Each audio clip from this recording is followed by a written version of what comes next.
Kaveri delta பகுதி விவசாயிகள் கண்ணீர் மல்க தங்களுடைய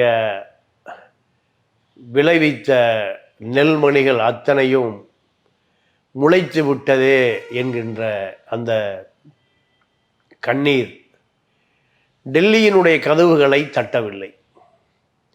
டெல்லியினுடைய கதவுகளை தட்டவில்லையா? சரி, சென்னையினுடைய கதவுகளையாவது தட்டி இருக்கிறதா என்றால், ஆண்டாண்டு காலம் சென்னை கதவுகளையும் தட்டவில்லை, டெல்லி கதவுகளையும் தட்டவில்லை. ஆங்கிலேயன் காலத்திற்கு பிறகு மாவட்ட தலைநகரில் நெல் மூட்டைகளை பாதுகாப்பதற்கான கிடங்குகள், மத்திய அரசு கிட்டங்கிகள், அதாவது ஃபுட் கார்ப்பரேஷன் ஆஃப் இந்தியா, மாநில அரசினுடைய கிட்டங்கிகள் நெல்லை பாதுகாக்கக்கூடிய வசதிகளை ஏற்படுத்தப்படவே இல்லை. மிக சாதாரண வேலை.